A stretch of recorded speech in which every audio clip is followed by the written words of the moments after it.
Well, basically, I think I tried it. I decided to talk to you would be so I could find out more about myself, since I don't know the answers, and you are a person who is highly qualified to give me answers, possibly, of what's going on. I figured this would be a good time to talk to somebody like you, or you know. Well, why don't we turn the tables here and you interview me? I'll answer your questions. Interesting. I could live with that.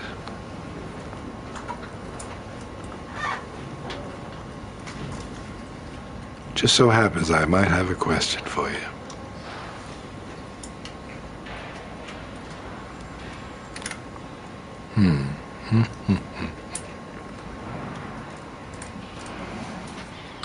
What do you think about me?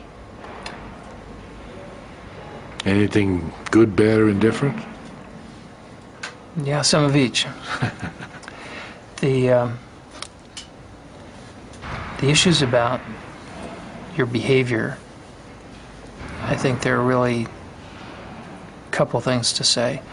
The things that I'm most sure of, based on the information you've told me, are that your principal problem has been a warp in your personality. And we classify personality according to different types. And there are two types of personality features that you have a great deal of. The first of them is called antisocial personality disorder. What it refers to behaviorally is someone who does not have a conscience, does not have remorse, does not feel a sense of guilt about most of the bad things they do, is impulsive and violent. The typical things we see before age 15 in people who earn that label are cruelty toward animals, cruelty toward people. And an awfully interesting part of that condition is that we've got a little bit of knowledge of what causes it and where it comes from. And that's where there's some good news and some bad news. The bad news is that part of where that comes from is hereditary. That there's a genetic basis to being a fearless person. And you've told me about how rarely you have any experience that even begins to resemble nervousness or fear. It takes extreme things to make you have a sense of impending danger. Normal people get fearful about a wide variety of things frequently and would be beside themselves with the kinds of experiences that you had on a weekly basis. You couldn't have done the things you did if you were capable of ordinary fear. But the fact that you're born with a genetic predisposition to fearlessness doesn't mean that it's inevitable for you to become a criminal. Because some people who have that genetic predisposition to fearlessness become pro-social risk takers. They do things like drive race cars, test fly planes, fighter pilots, bomb disposal technicians. Now, those are all jobs where it helps to have a lot of fearlessness. And in fact, some people in law enforcement are brave and have that same capacity to be fearless. And the difference between the people who grow up to be risk-taking good guys with white hats and the people who grow up to be risk-taking bad guys with a long, long rap sheet and a lot of crimes has to do with how their parents raise them. If you raise a kid with love and kindness and affection most of the time, you've got a good shot at their growing up to be decent, caring, loving human beings and treating their own kids well.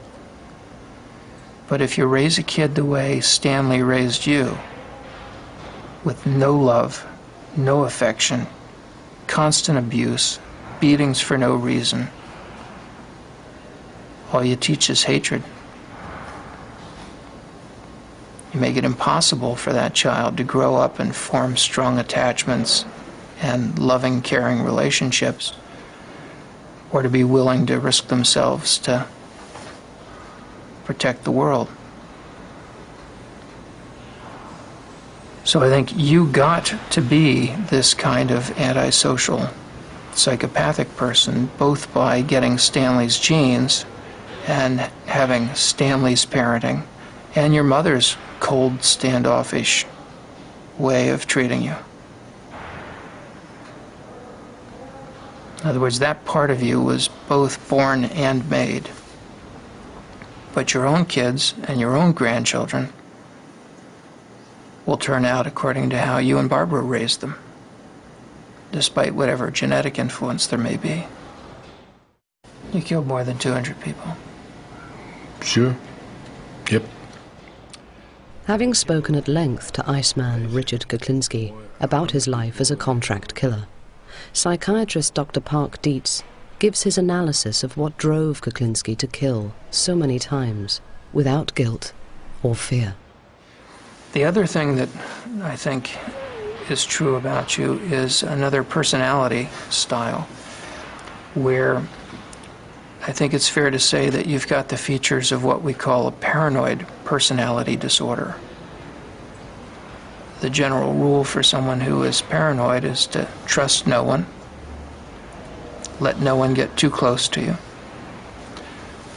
and to never forgive anyone who does you wrong. If somebody criticizes them, they're quick to respond with anger or to counterattack. If somebody humiliates them, then they must have revenge. About 1 to 2% of the population has the paranoid personality disorder. About 2 to 3% of males and 1% of females have the antisocial personality disorder. And then there's a smaller group that has both. And it was having both that allows you to have this career that you've had, and that allowed you to profit from your capacity for a completely emotionless, fearless, remorseless hit. By being free of any conscience, and also free of friends and of people who could bring you down, you were able to have a very long run as a successful contract killer, which is quite unusual. And you wouldn't have been able to do that had you not had both of those personality flaws. In your line of work, they turned out to be major advantages, kind of preconditions for a successful career. I appreciate you taking the time and explaining this to me. I am probably the loneliest person in the world because I have nothing I care for, and I can't make any friends to have any kind of a relationship, or so I've lost everything. I've lost everything I ever cared for, everything I ever wanted. It's down the toilet. Since there is no love in my life, I must have something to replace it, so I replace it with hate. Constant hate. Constant reminder to hate. What's that do for you? Keeps my left foot going in front of my right foot. Keeps me moving. Without it, I would probably just plop down someplace and have no reason to continue. Is that all you've got left is hate? That's all I've got left. Everything that I ever cared for is gone. Everything I ever liked is gone. Everything that meant anything to me is gone. So hate. That's all you started with, too. Then I've come full circle. It's time for me to die.